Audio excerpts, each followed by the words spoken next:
तो आज की वीडियो में बात करेंगे इंडिया पाकिस्तान के मैच के बारे में. Also about Messi's performance with Argentina, Ronaldo's performance with Portugal, and Hansi Flick being sacked as a German manager. And lastly Marco Verratti और एंटनी के साथ क्या क्या बुरी चीजें हो रही है उनको भी ब्रेक डाउन करेंगे. So let's begin.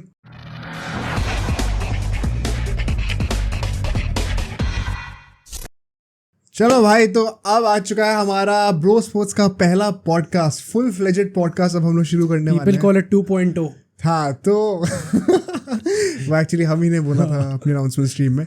बट हाँ भाई, पहले तो बहुत सारे टॉपिक्स के ऊपर बात करनी है. आप लोगों ने जो स्टार्टिंग का हुक देखा होगा उससे सबको पता चल गया होगा, सारे लिसनर्स को. बट एक छोटा सा पहले एक नोट लेते हैं. Firstly let's thank all our viewers जिनने हमारे पहले फेज में हम लोग को सपोर्ट किया. राइट. तो भाई सबको थैंक यू.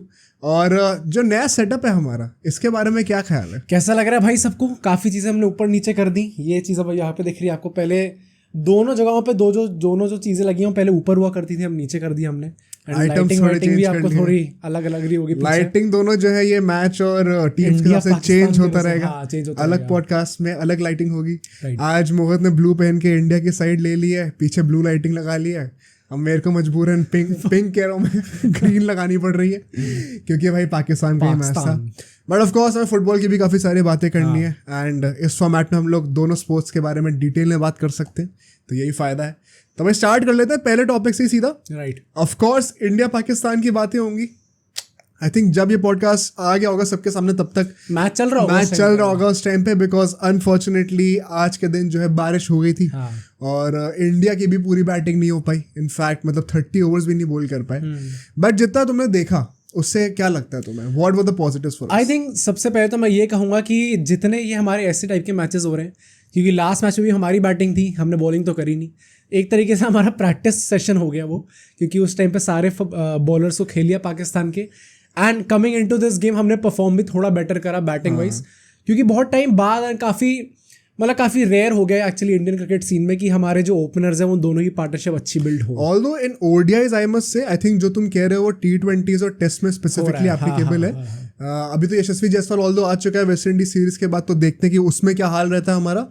बट ओडीआईज में एक स्टैट मैंने देखा था कि जब से शुभमन गिल और रोहित शर्मा ने साथ में ओपनिंग करनी शुरू करी है, उनकी जो एवरेज है, जो ओपनिंग पार्टनरशिप की एवरेज होती है, कैन यू गेस क्या है वो? 15 समथिंग. 97. हाँ भाई साहब. एंड 4 सेंचुरी स्टैंड्स दे चुके हैं शायद 14 मैचेस में, 12 मैचेस में कुछ ऐसा है. एंड 50 स्टैंड्स भी काफी दी उन लोगों ने. तो kind of Rohit Sharma, Shikhar Dhawan 2.2 type का उनका भी कुछ सीन बन रहा ऐसा लगता है. एंड आई वुड से कि नेपाल वाले मैच जो हुआ है ना, मतलब कई लोग कहेंगे कि यार देखो नेपाली थी, and rightfully so. But I feel that किसी भी टीम के अगेंस्ट आप रन मार के एक रिदम में आ जाते हो, कॉन्फिडेंस तो मिलता ही है, हेल्प करता है. आपको अपनी निक में आने के लिए वो जरूरी होता है. तो I think that played a huge role in today's performance जो भी हमने देखा है. बट अगर मैं एकदम स्टार्टिंग से हम लोग बात करते हैं, we have all the time in the world in this format की हम लोग डिटेल में बात करें. सो टॉस की बात करते हैं पहले. रोहित शर्मा ने कहा भाई टॉस हार के कि मैं खुश हूँ रिजल्ट से, बिकॉज मुझे एनीवे पहले बैटिंग करना था. On the other hand Babar Azam ने जो है पहले बॉलिंग करी टॉस जीत के. फर्स्टली इस पे बहुत डिवाइडेड ओपिनियंस हैं लोगों के. What do you think? मतलब in my opinion I think हो सकता है कि रोहित शर्मा को एक्चुअली बैटिंग ना भी करनी हो, क्या पता उसे बॉलिंग करनी हो. बट ये क्योंकि काफ़ी गेम्स में हम लोग ऐसा देखते हैं कि एक सॉर्ट ऑफ माइंड गेम होता है कि आपने कह दिया हमें तो इधर वे यही करना था, सॉर्ट ऑफ करके बोल दिया. Although I don't understand the technicalities behind the decision, क्योंकि ना मेरे को बाबर आजम का सही से पता है. सो वो मैं बताता हूँ. हाँ, ये जो तुमने कही ना बात की माइंड गेम्स खेल रहे थे, आई थिंक हो सकता है इस सिचुएशन के लिए एप्लीकेबल ना हो. ओके. बिकॉज एंड मेरा ओरिजिनली जो थॉट था जब मैच शुरू होने वाला था, जब टॉस होने वाला था, तब मैं ये सोचा था कि यार आई थिंक बॉलिंग करनी चाहिए. एंड मैं थोड़ा कॉन्ट्रोवर्शियल साउंड करूंगा यहाँ पे, बिकॉज सारे एक्सपर्ट्स ने जितना ही मैंने सुना सब बैटिंग के लिए कह रहे थे. एंड यूजुअली क्या होता है ना, उस बैटिंग पहले करने का लॉजिक क्या होता है, जब भी कोई बड़ा मैच है, specially something like India Pakistan, it does not gate bigger than this. इससे बड़ी वही है कि इंडिया पाकिस्तान किसी वर्ल्ड कप के मैच में खेल रहा है. राइट. ऐसे में क्या होता है ना कि जो भी आदमी पहले मतलब जो सेकंड बैटिंग कर रहा होता है एसेंशियली, उसके ऊपर प्रेशर होता है चेजिंग का इन दी ओडीआई फॉर्मेट. T20s में it's a different ball game all together. ODIs में आप हमेशा प्रेफर कर दो कि आप पहले बैटिंग करके टारगेट सेट करो. In fact I clearly remember Ravi Shastri ने टॉस के टाइम पे भी कहा था कि ये पिच पे तुम 260 270 बना दो तो इंडिया पाकिस्तान के वो टैग के वजह से it will be equal to 290 300. तो वो मतलब एक्सपर्ट्स भी उस चीज़ को उतनी इंपॉर्टेंस देते हैं जो एक्स क्रिकेटर्स रहे हैं, कि वो 20-30 रन का जो वेटेज होता है ना, आप पहले बैटिंग करके एक अच्छा टोटल पोस्ट करो तो हमेशा चेजिंग साइड अंडर प्रेशर आती है। Okay. एक वो ट्रेडिशनल माइंडसेट होता है एंड आई थिंक वो वैलिड भी है बहुत हद तक। आई थिंक रोहित शर्मा भी वही उसी माइंडसेट के ऊपर जा रहा था। एंड ऑल्सो द फैक्ट कि धूप रही थी कुछ दिनों से, तो पिच जो है ड्राई हो जाती है, एकदम सपाटा पिच थी, पाटा विकेट थी पूरी। जब पिच थोड़ी सी वाइटिश टोन पे दिखे ना, समझ जाओ कि पाटा विकेट है। Okay. एंड वही हम लोग को देखने को मिला था। बहुत हैवी रोलर्स उसके ऊपर रोल हुए थे, पूरे अच्छे से पिच को एकदम फ्लैट कर दिया था, शीशा बना दिया था एकदम, इसको कहते हैं। एंड जितने भी जो लिस्टर्स है जिनको टेक्निकलिटीज ना पता हो, बेसिकली पाटा विकेट का मतलब होता है सुपर बैटिंग फ्रेंडली विकेट, कि पिच इतनी ज्यादा फ्लैट है कि बॉल जिस ट्रैजेक्टरी पे आ रही है उसी ट्रैजेक्टरी पे पिच करने के बाद भी जाएगी। Right. कुछ अनप्रिडिक्टेबल फैक्टर नहीं रहता। तो बहुत हद तक ये पाटा विकेट थी। इसमें अब बाबर आजम ने बॉलिंग क्यों ली, मैं उस पर्सपेक्टिव को ब्रेक डाउन करने की कोशिश करता हूँ। मुझे लगा था इसमें प्राइमरीली 2 फैक्टर्स थे, ठीक है। पहला factor would be in my opinion कि बारिश का जो चांसेस थे, जो कि हमने अल्टीमेटली देखा हो गया। ऑल्दो बारिश अब इस कदर तक हो गई कि मैच पूरा पोस्टपोन ही करना पड़ गया अगले दिन के लिए। बट बीच में एक चांस था, आई थिंक 8:30 बजे के आसपास एक वैसे वो शाउट निकला था अंपायर से कि अब हम लोग पास कर देंगे, फिट फॉर प्ले, और मैच अब होगा रिड्यूस्ड ओवर्स में। आई थिंक 20 ओवर्स कुछ का होने वाला 9 बजे से स्टार्ट होने वाला था वापस मैच, और जैसे वो पिच पे दोबारा बारिश हो गई। राइट। तो ये तो लक की बात थी, वरना ऐसे मामलों में जो पाकिस्तान ने डिसीजन लिया था ना, जितना गेम छोटा होता है उतना चेजिंग साइड को फायदा होता है। This is what I genuinely feel. Also ball गीली होगी क्योंकि ड्यू पड़ती है, अगर बारिश ना भी हो तो भी फ्लडलाइट्स की वजह से ड्यू आती है, रात को बॉल गीली होती है तो मतलब बॉल ग्रिप नहीं करती, छूटती है हाथ से, और बॉल पड़ के स्किड करती है, मतलब कि बैट पे अच्छे से आ रही है बॉल। तो ये सारे फैक्टर्स ना they make the art of batting much easier. तो आई थिंक ये 2 फैक्टर्स थे जिसकी वजह से बाबर आजम बॉलिंग चूज कर रहा था। But I get why Rohit Sharma wanted to bat first, and I can understand both the perspectives here. Personally मैं होता अगर रोहित शर्मा की जगह, I would have probably chosen to bowl first, क्योंकि मुझे लग रहा था कि बारिश का सीन डेफिनेटली होगा। ये थोड़ा हम लोग लकी हो गए कि बारिश इतनी ज्यादा हो गई कि अल्टीमेटली एक भी ओवर नहीं कटा। So how do you feel about that?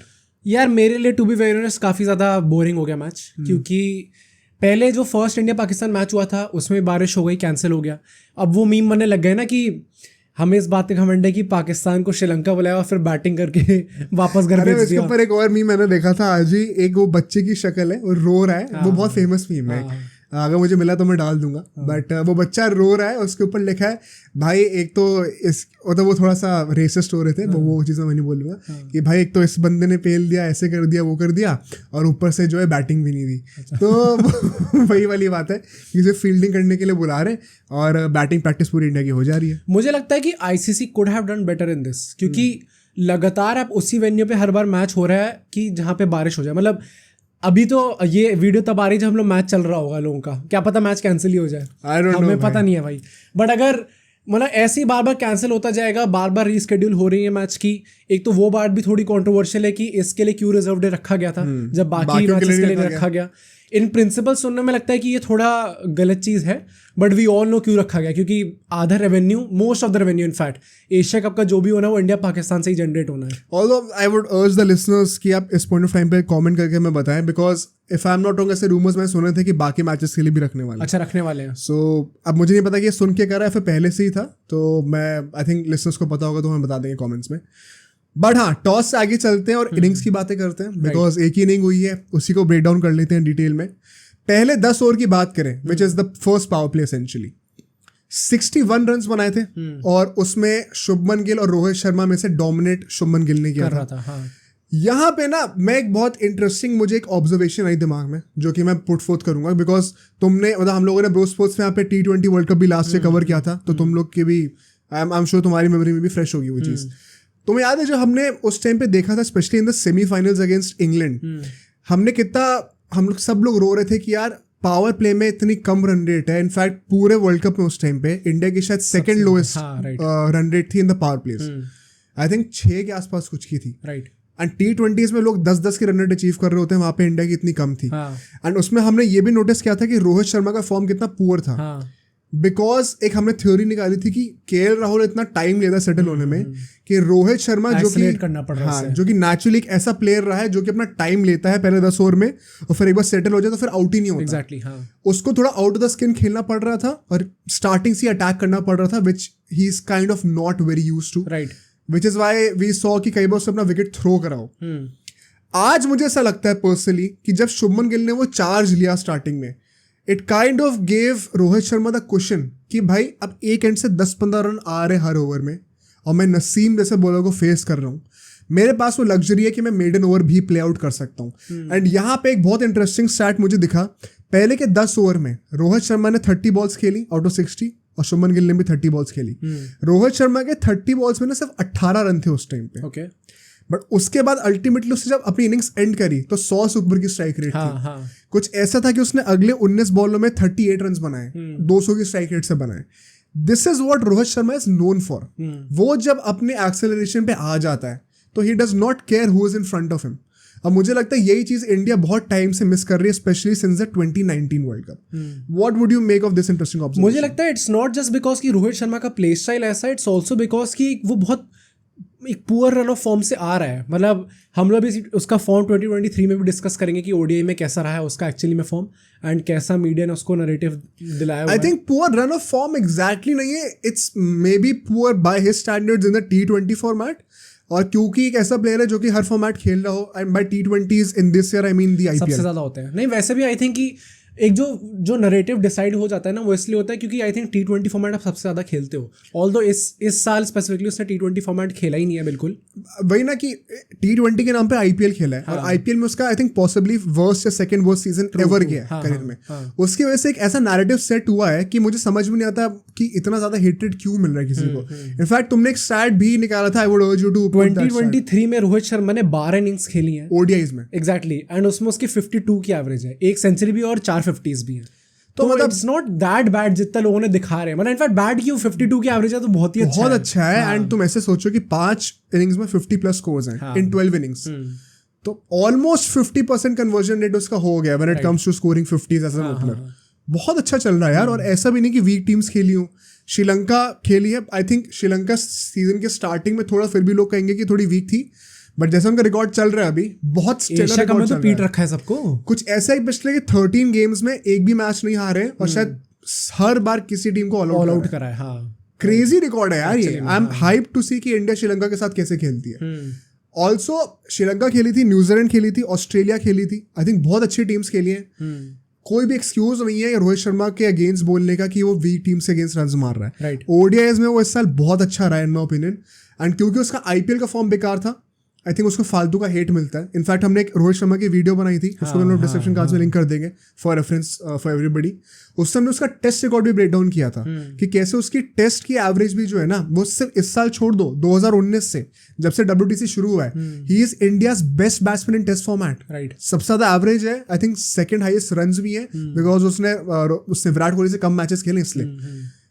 I think 100 भी सबसे ज्यादा उसकी है। तो क्रेजी फीट है यार। मतलब मुझे लगता है रोहित शर्मा के लिए बहुत अंडर द रेडार जा रहा है। फिटनेस की बात करते हैं लोग, फिटनेस में भी उसने आई थिंक 18.5 का उसका वो स्कोर निकल के आया था। पता नहीं वो सच है या नहीं है। हाँ भाई जो भी है, बट सच नहीं भी है तो भी ये तो सच है कि उसने योयो टेस्ट पास कर लिया। True, and that is good enough यार।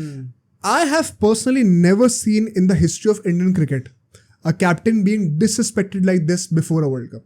ओके, तुम कोहली की बात कर लो, तुम धोनी की बात कर लो, तुम कपिल देव की बात कर लो, तुम गांगुली की बात कर लो, किसी को मैंने नहीं देखा कभी कि वो इतना डिसरिस्पेक्ट झेल रहा है। एंड ऑफ कोर्स इसमें हम लोग एक सोशल मीडिया कल्चर को ब्लेम कर सकते हैं कि भाई आजकल everybody has an anonymous account और उससे वो जो मन चाहे बोल सकता है without the idea of getting caught. But still यार आई थिंक विराट कोहली भी अगर होता ना इस टाइम पे तो उसको इतनी हेट नहीं मिलती जितनी Rohit Sharma. Although would you से कि दैट इज बिकॉज कि इस टाइम पे Indian cricket basically sort of अपने लोएस्ट पॉइंट पे है, इन द सेंस दैट कि वर्ल्ड कप से पहले कोई भी बिल्कुल ही विश्वास नहीं है टीम में। आई थिंक मैं ये नहीं कहूँगा बिल्कुल भी विश्वास नहीं है, एंड ऑफ कोर्स इसके ऊपर हम लोग और पॉडकास्ट में भी बात करेंगे जैसे जैसे वर्ल्ड कप वापस आएगा, पास आएगा आई मीन। बट ये जरूर है कि 10 साल का जो फ्रस्ट्रेशन है ना वो श्योरली बिल्डअप हुआ है।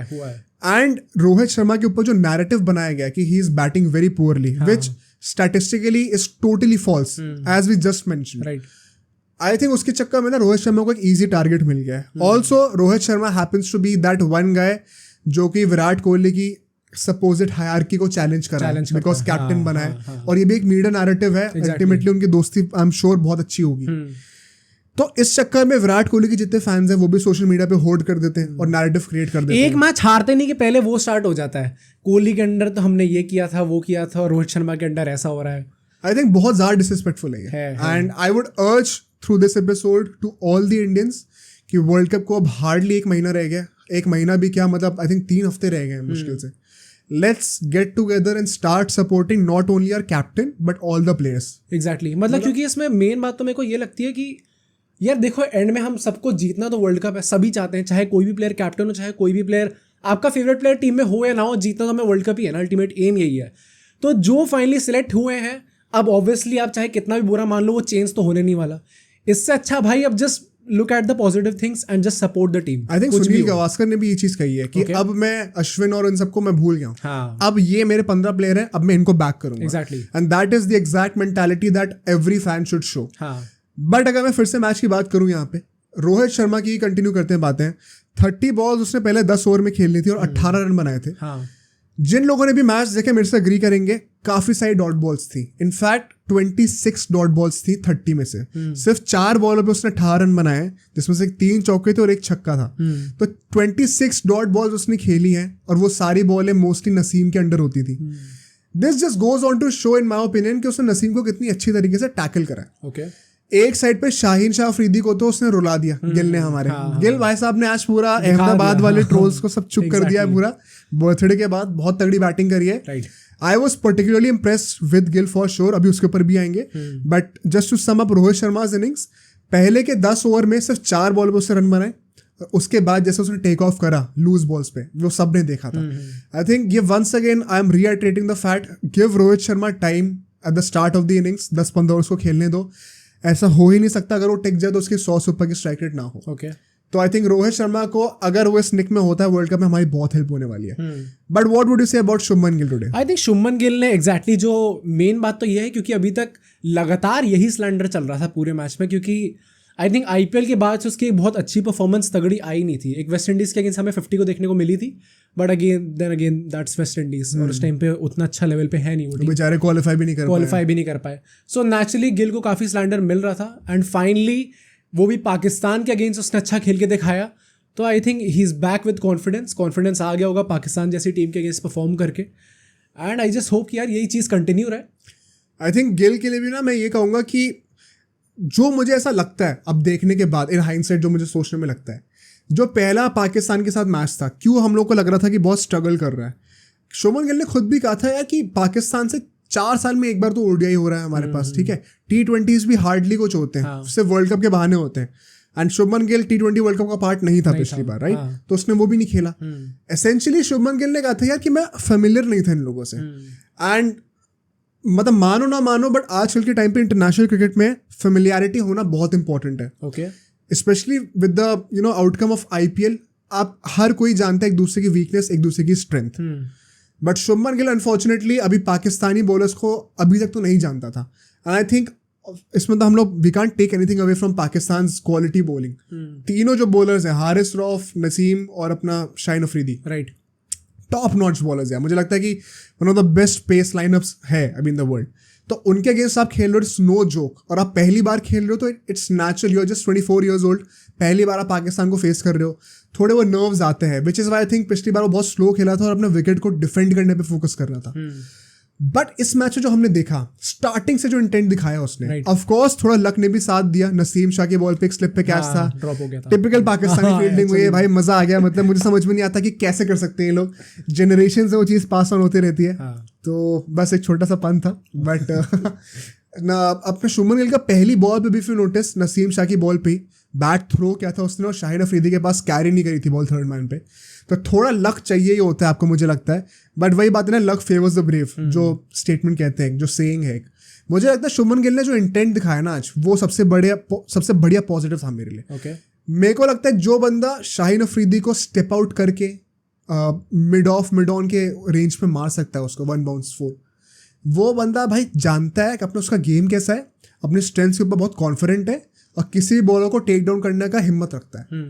So I am personally very impressed with Shubman Gill. Same. A couple of questions that I have actually from this match. सबसे पहले तो I would like to ask you कि शामी को ड्रॉप करा गया इस मैच से, क्या ये सही डिसीजन है?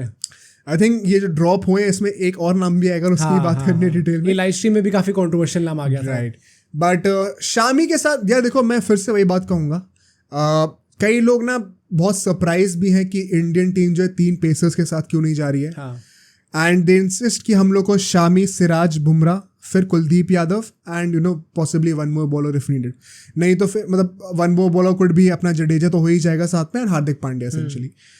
तो मेरा इसमें एक डिफरिंग ओपिनियन क्या है, उससे क्या होता है ना, अगर शामी खेलेगा साथ में तो शार्दुल ठाकुर जो कि नंबर 8 पे आता है आफ्टर जडेजा, वहां पे फिर कौन आएगा, या तो फिर अपना शामी आएगा या तो फिर कुलदीप यादव आएगा। Now are these two as good as great a batsman as अपना Shardul Thakur? I don't think so. I think Shardul Thakur offers more with the bat. तो अब क्वेश्चन आ जाएगा कि हम लोग को इतनी बैटिंग में डेप्थ चाहिए ही क्यों? Why are we thinking कि हम लोग को इंग्लैंड और ऑस्ट्रेलिया जैसी टीम को रेप्लिकेट करना है? हम लोग अपनी स्ट्रेंथ्स पे स्टिक क्यों नहीं करते हैं? आई थिंक ये भी थोड़ा मिस जजमेंट है इन माई ओपिनियन। आई थिंक जैसे हमने पिचेस देखी हैं इंडिया में इस साल इन ODIs, हमने श्रीलंका की सीरीज देखी थी जनवरी में, फिर न्यूजीलैंड को देखा, ऑस्ट्रेलिया को देखा, अभी ऑस्ट्रेलिया दोबारा आएगी। ये सारे पिचेस और सारी सीरीज में हमने 350 प्लस के स्कोर्स बहुत इजीली बनते हैं और चेज होते हुए देखे। आई थिंक बहुत पाटा विकेट्स मिलेंगी, जैसे कि मैंने समझाया था पॉडकास्ट के स्टार्टिंग में, पाटा विकेट्स होंगे और बहुत हाई स्कोरिंग गेम्स हम एक्सपेक्ट कर सकते हैं। ऑल्सो द फैक्ट कि मैचेस जो है आई थिंक 1 बजे शुरू हुआ करेंगे वर्ल्ड कप के और रात तक चला करेंगे। क्रिकेटर्स लाइक रविचंद्रन अश्विन ने तो ये वॉइस एको भी करी है कि मैच थोड़ा 2 घंटे पहले कर दो, क्योंकि जिसको वर्ल्ड कप का मैच देखना है वो जल्दी उठेगा ही उठेगा। प्रॉब्लम है कि 1 बजे मैच शुरू होगा तो मैच रात के 9-10 बजे खत्म होगा और तब तक ड्यू इतनी बढ़ चुकी होती है कि स्पिनर्स तो भूल ही जाओ, कोई रोल नहीं है। विकेट भी जो है बैट्समैन फ्रेंडली है और बॉल भी स्किड करने लग जाएगी, हाथ से फिसलने लग जाएगी। तो स्पेशली फिंगर स्पिनर्स का तो कोई रोल ही नहीं है, क्योंकि बॉल फंसेगी नहीं हाथ में अच्छे से। पेसर्स को भी प्रॉब्लम होगी बहुत। तो all and all world cup का theme as of now it seems कि बहुत ही बैटिंग फ्रेंडली होने वाला है, बहुत हाई स्कोरिंग विकेट्स आएंगे हमारे पास। एंड उस मामले में मुझे लगता है कि तुम कितने भी बॉलर्स ले लो, सबकी पिटाई होएगी ही होएगी। ऐसे में it's better to strengthen our batting. Also the fact कि हम लोग का मिडिल ऑर्डर कुछ ऐसे लोगों पे रिलाई कर रहा है, कुछ ऐसे लोगों के कंधों पे रिलाई कर रहा है जो कि खुद ही 1 साल से क्रिकेट नहीं खेले। KL राहुल, श्रेयस अय्यर जैसे लोग की बात कर रहा हूं मैं। इवन ईशान किशन को भी अगर हम लोग एक स्टार्टर बनाते हैं, he has hardly been regular in the team. तो जब इतना अनरिलायबल मिडिल ऑर्डर है तो हम लोग क्यों ना बढ़ाएं भाई बैटिंग डेप्थ। क्या हम लोग रोहित शर्मा, शुभमन गिल और विराट कोहली पे इतना प्रेशर डालना चाहते हैं कि वो लोग पूरी रिस्पॉन्सिबिलिटी लें? और फिर जो है हम लोग 350 का स्कोर खड़ा कैसे करेंगे अगर उनको इतना रिस्पॉन्सिबिलिटी खेलना होगा? फ्री होके नहीं खेल पाएंगे, फ्रीडम के साथ नहीं खेल पाएंगे कि सोच के कि मेरे पास बैटिंग डेप्थ है पीछे सपोर्ट के लिए, तो मैं अगर मार के आउट भी होऊंगा तो मेरे जो लोग बचाने के लिए हैं वो पहले से टेंटेटिव हो जाएंगे, तो स्कोर तो वैसे ही कट डाउन हो जाएगा हमारा। आई थिंक बैटिंग डेप्थ बहुत इंपॉर्टेंट है और ये देयर इज नो एक्सक्यूज कि हम लोग इंग्लैंड और ऑस्ट्रेलिया से फॉलो ना करें। क्यों ना करें भाई?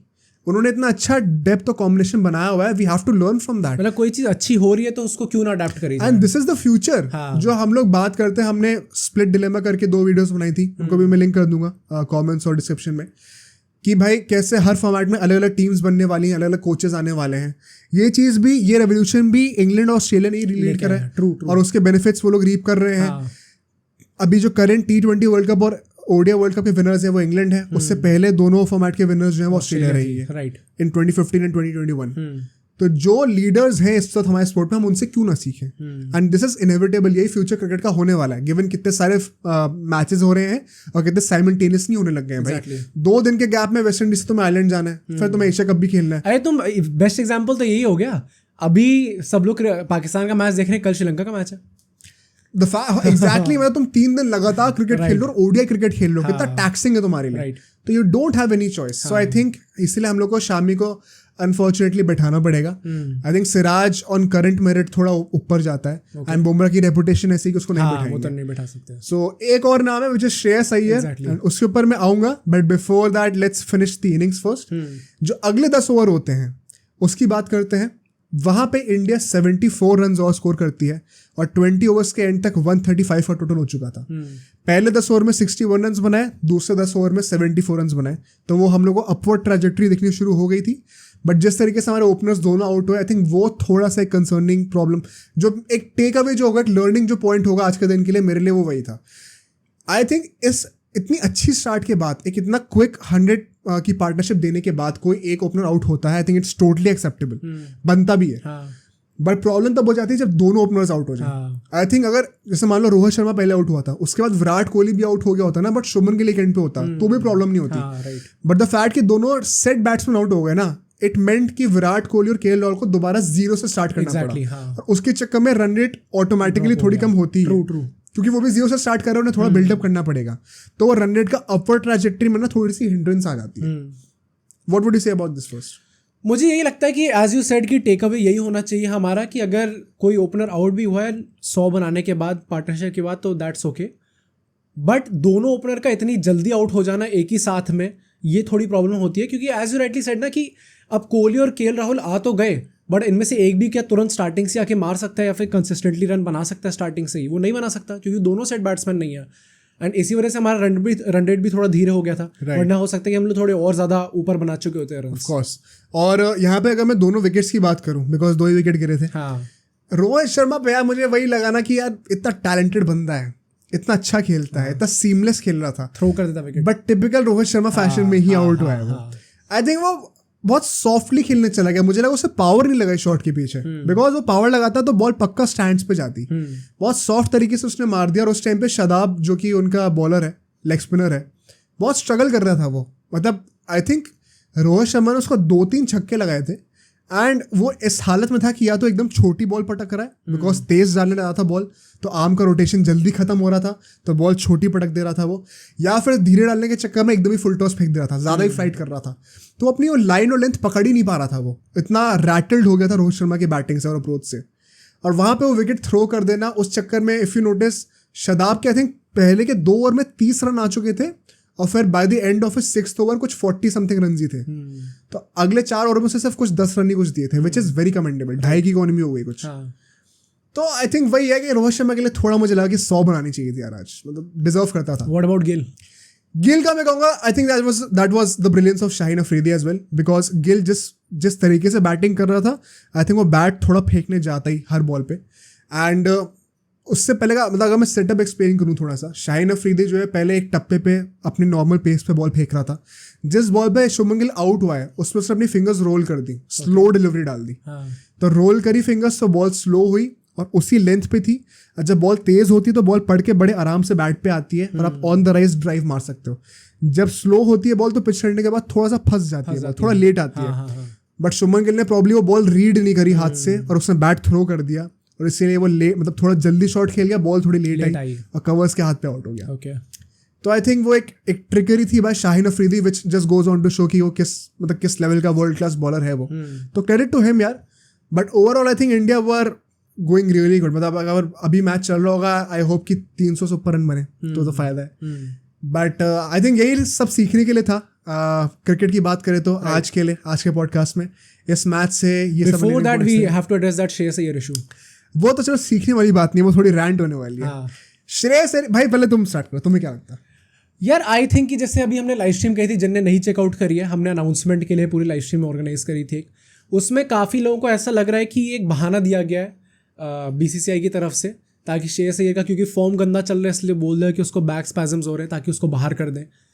यार इन माय ओपिनियन मतलब हम फॉर्म गंदा या फिर केएल राहुल को लाने, मतलब जो भी बात है, क्या लगता है तुम्हें इसके बारे में, इस कॉन्स्पिरेसी थ्योरी के बारे में? मुझे लगता है ऐसा नहीं है, क्योंकि स्पेसिफिकली बिकॉज क्योंकि अगर बहुत टाइम से अच्छा खेल रहा हो, मतलब पहले अच्छा खेल रहा होता, फिर अभी थोड़ा पुअर फॉर्म आ गया होता, इसलिए उसे निकाल दिया, तो मैं समझ सकता था ये बात, कंसिडरिंग द फैक्ट कि ऑलमोस्ट 1 साल से बंदा, 1 साल तो नहीं वैसे, श्रेयस अय्यर तो चलो बाद में इंजर्ड हुआ है, बट ठीक है काफ़ी महीनों से इंजर्ड है, BGT के टाइम से वो बंदा इंजर्ड है, एंड आके 1-2 मैच खेलता है एंड फिर वापस इंजर्ड। एक ही मैच बैटिंग करी ना अल्टीमेटली, जो श्रीलंका वाला बैटिंग एक मैच करी, मतलब बट श्रीलंका पाकिस्तान में, बट मतलब वही जो भी ट्रेनिंग कर रहा था उससे पहले, उसके बाद वो वापस इंजर हो जाता है। आई थिंक यार काफ़ी चांसेस है कि वो एक्चुअली इंजर हो गया हो।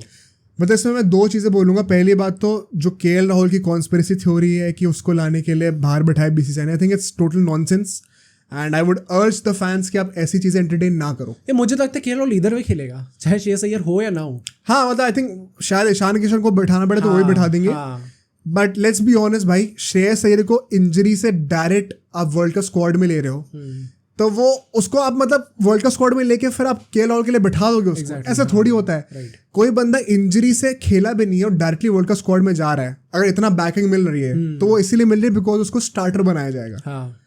सिमिलरली फॉर केएल राहुल, तो वो दोनों को एक दूसरे से नहीं बढ़ा देंगे एक स्पॉट के लिए, वो दोनों को स्टार्ट करेंगे आइडियली। तो ऑफकोर्स इंजरी हुई है, बट यहाँ पे प्रॉब्लम ये कॉन्स्पिरेसी थ्योरी की नहीं है, सब बकवास है। The problem is with Shreyas Iyer. I am kind of frustrated by him भाई। श्रेयस अय्यर से तो फ्रस्ट्रेशन मतलब ठीक है, इंजर हो गया वापस, मुझे तो प्रॉब्लम बीसीसीआई से है कि इतना टाइम लेके हमारी जो फाइनल बेट थी ये थी कि केएल राहुल और श्रेयस अय्यर फाइनली वापस टीम में आने वाले। This was our A plan, ये लेके हम वर्ल्ड कप में जाएंगे, और एक मैच हुआ नहीं कि श्रेयस अय्यर वापस इंजर हो गए, और भगवान ना करे केएल राहुल वापस इंजर ना हो जाए। बट भाई this is very sad and very disappointing. BCCI का डिसीजन में मेरे को समझ में नहीं आया कि आपके पास कोई प्लान भी नहीं था। ऑल्सो द फैक्ट कि यार अब श्रेयस अय्यर के लिए अगर मैं कहूँ, इतना टाइम पूरा उसने पहले तो सर्जरी अपनी स्किप कराई, फिर अल्टीमेटली उसको जो है आईपीएल मिस करना ही पड़ेगा क्योंकि you can't escape the injury, body जो है हीलिंग मांगती है आपसे।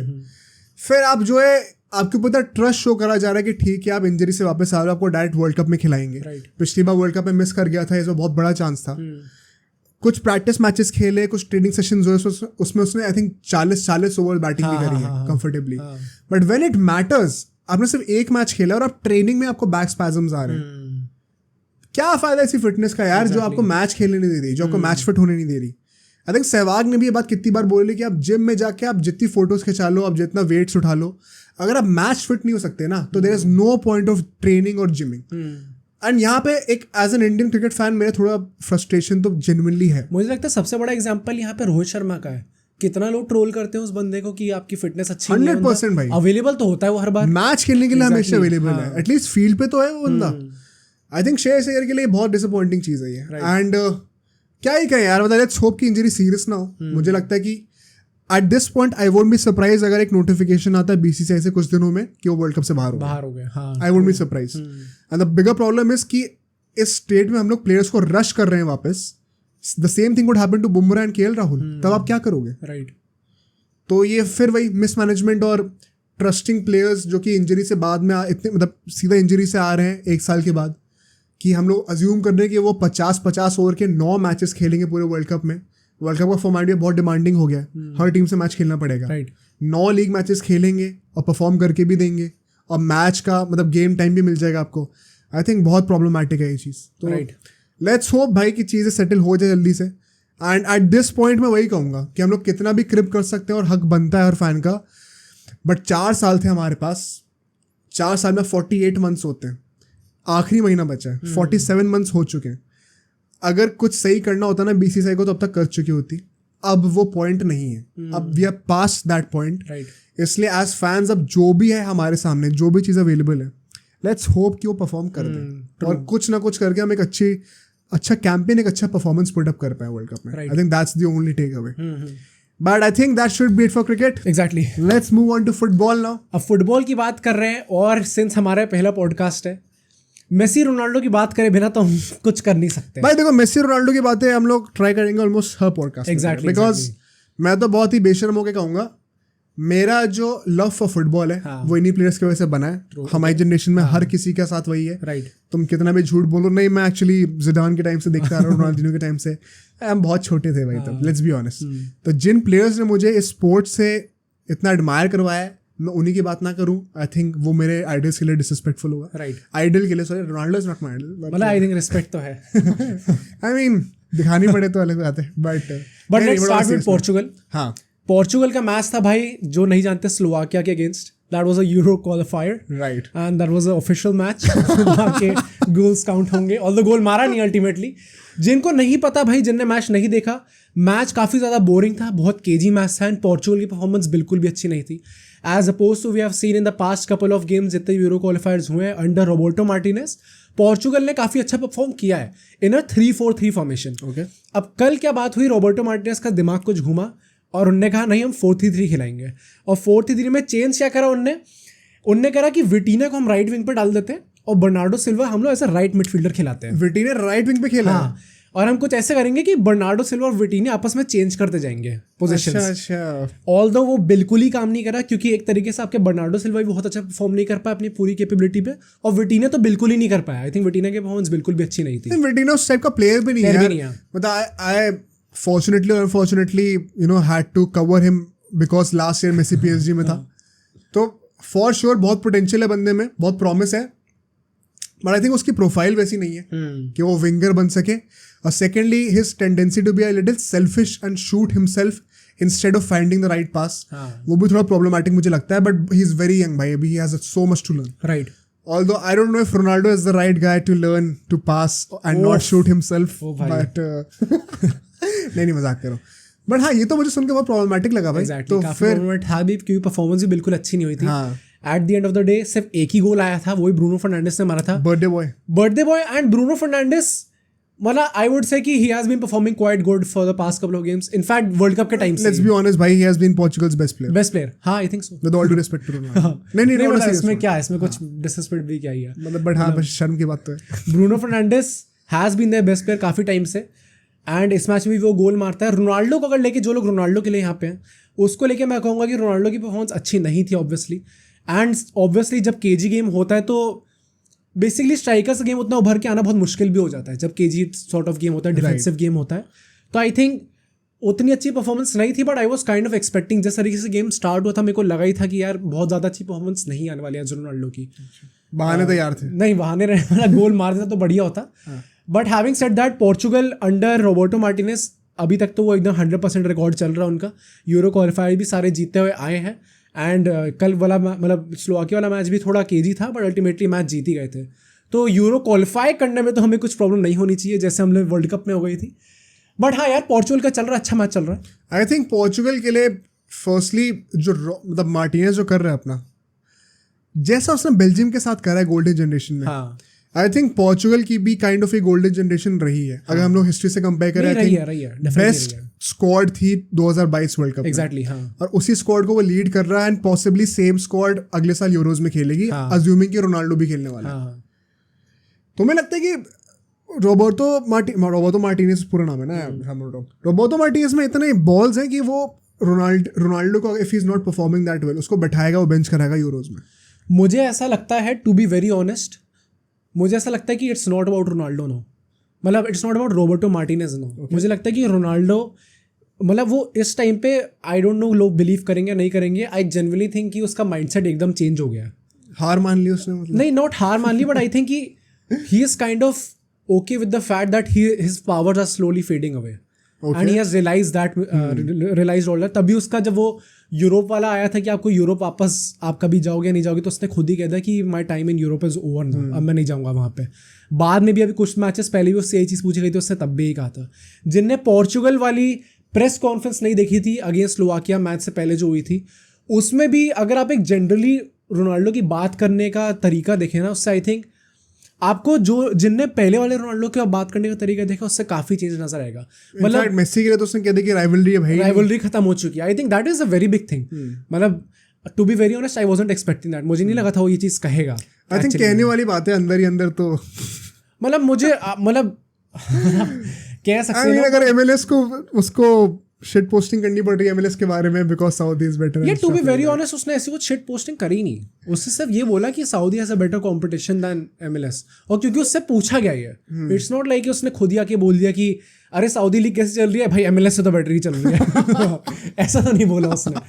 बट मुझे ऐसा लगता है कि कई बार ना, स्पेशली विद फॉरेन, ऐसे जो फॉरेन स्पीकिंग लोग होते हैं जो कि फिर बाद में इंग्लिश में बोलते हैं, देयर आर सम थिंग्स जो आप बोलना नहीं चाहते हो, बट जिस तरीके से आप बोल देते हो उससे नैरेटिव चेंज हो जाता है थोड़ा बहुत. लैक ऑफ ग्रामर और वोकैबुलरी, हाँ, जो कि रोनाल्डो का है प्रॉब्लम थोड़ा. एंड मुझे लगता है वैसे सोचते ही नहीं बोलने के भाई, बोलेगा स्पैनिश, बोलते ही वही अपना बोलते, तुम मिसकोट कर ही नहीं सकते. तुम्हें जो तो समझ में आ रहा है समझो, नहीं आ रहा मत समझो. बट ये रोनाल्डो को मेरे को लगता है कि इनफैक्ट उसका mindset, he is at that place now कि उसने पूछा कि आपका नेक्स्ट एम क्या है 2026 वर्ल्ड कप, खेलोगे या नहीं खेलोगे. उसने बहुत ऑनेस्टली कहा कि यार to be very honest, at this point in my career मैं उतना दूर तक सोच ही नहीं पा रहा. मेरा एम ये है कि मैं नेक्स्ट यूरोस खेल पाऊँ. ये बोला मैं खेल पाऊँ. तो आई डोंट थिंक वो ये भी चीज़ एकदम गिवन लेके चल रहा है कि भाई मेरे को तो होना ही होना है. बट आई एम श्योर अगर वो स्क्वाड में है तो he won't expect to start. ये तो है. हाँ, he can't accept sitting on the bench. मतलब आई थिंक एक्सेप्ट तो कर लेगा, बट उसके दिमाग में वो चीज़ होगी कि मेरे को स्टार्ट करना है. मेंटली एक्सेप्ट करने की तो बात है ना यार. Can you make peace with that fact? I don't think he will be able to make peace with it. मतलब मुझे ऐसा लगता है कि he won't make a fuss about it. You are not in a position to make a fuss about it. हाँ. I think आज से 2-3 साल पहले तक वो फिर भी कर सकता था. Not anymore. और इसलिए मुझे लगता है कि रोबर्टो मार्टिनेज अगर इट हैपेंस कि अगर वो उसे बेंच करना पड़े अल्टीमेटली तो वो बेंच कर देगा, but for that to happen आपके पास एक प्लान भी रेडी होना चाहिए, जो कि इस टाइम पे I don't think Roberto Martinez is looking at that. And वही बात हो जाती है ना कि अगर Ronaldo as a centre forward खेल रहा है, if not him then who for Portugal. Exactly क्योंकि आपने पूरे टाइम जितने भी क्वालिफायर्स खिलाए हैं, जिनको नहीं पता रोनाल्डो को लास्ट मैच में येलो कार्ड मिल गया था तो ही miss the next match, Luxembourg के अगेंस्ट था यार। लक्समबर्ग एंड लिथुआनिया जिनमें 4-4 गोल मारता है रोनाल्डो यूजुअली। मैं तो काफी खुश था यार, बट मिस करना पड़ रहा है गेम। तो दिस इज आई थिंक ये शायद पहला या दूसरा मैच ऐसा होगा जिसमें रोनाल्डो नहीं खेलेगा and Roberto Martinez has the chance to finally experiment कि आप अपना चलो गोंसालो रामोस खिलाएं तो गोंसालो रामोस खिलाओ। एंड बाय द वे जिनको नहीं पता, पीएसजी के फैंस जो हैं ट्विटर पे उनने रोनाल्डो के अगेंस्ट बोलना स्टार्ट कर दिया क्या कि Ronaldo is holding this team back. उसको एक already there is a centre forward who plays in the biggest club in the world, Goncalo Ramos को लेके पीएसजी फैंस कह रहे हैं कि हमारे उसको नहीं, but why are PSG fans railing about Portugal so much? अब उनका एक प्लेयर है गोंसालो रामोस जो कि स्टार्ट करेगा प्रॉब्लम। भाई कोई काम धंधा नहीं है क्या? वो तो है। आई थिंक पीएसजी फैंस का, no offence to PSG fans if there are any, but ये है। एंड आई थिंक कि आगे जाके रोनाल्डो थोड़ा वैसे टाइप का फिगर बन रहा है धीरे धीरे, थोड़ी कैप्टेंसी उस रोल में आ रहा है कि यार मेरा टाइम जा रहा है धीरे धीरे, and if it happens to be so कि मैं शायद नहीं खेल पाऊंगा तो ठीक है, मतलब I cheer for the team basically. उस क्योंकि वर्ल्ड कप में जब उसे बैठाया गया that was a surprise for him भाई। वो he was hurt out of the blue, क्योंकि उसके शक्ल पे दिख जा रहा था वो बंदा कितना ज्यादा हर्ट है भाई। क्या जॉर्जिनिया ने बोलना, उसकी बहन ने बोला कि तुम्हें जिनको तुम प्रेस करते थे उन्होंने तुम्हें चाकू घोंप दिया है, राइट। मतलब कुछ तो बात थी भाई, सरप्राइज था। आई थिंक अब वो थोड़ा उस स्टेज पे है जब he has realised all this, थोड़ी मैच्योर स्टेटमेंट्स आ रही हैं उसकी तरफ से भी। एंड अगर आगे जाके उसको बैठना पड़ता है it will be very sad for us fans, क्योंकि हम चाहते थे कि एक सॉर्ट ऑफ गुड एंडिंग मिले उसे अच्छे नोट पे। Although it could be if he wins the Euro, वो तो पार्टी हो जाएगी। But say for example because you are a Ronaldo fan, अगर वो पोर्चुगल यूरो जीतती है with Ronaldo on the bench, not getting minutes और hardly getting any minutes, would you celebrate it just as much? Okay, मैं उतना ज्यादा would it make any difference to Ronaldo's legacy knowing कि he hardly made any difference? I think वो future वाली बात होगी क्या, जिनने देखा ही नहीं होगी ये चीज, वो कहेंगे भाई 2 यूरो जीता था वो। बट ऑब्वियसली यार उतना सेलिब्रेट तो मैं नहीं करूंगा, क्योंकि इवन जब पोर्चुगल जीत रही थी ना, एक सर्टन रील बनाई गई थी इस चीज़ पे जिससे मैंने बहुत ज़्यादा रिलेट किया था। उस टाइम पे बोला गया था पोर्चुगल 4-1 जीती थी शायद स्विट्जरलैंड से, जिस मैच में गोंसालो रामोस ने हैट्रिक मार दी थी इन द राउंड ऑफ 16। उस मैच में एक रील बनी थी कि very happy for Portugal, but मैं उस लेवल पे सेलिब्रेट नहीं कर पा रहा क्योंकि बिकॉज ऑफ दिस गाय।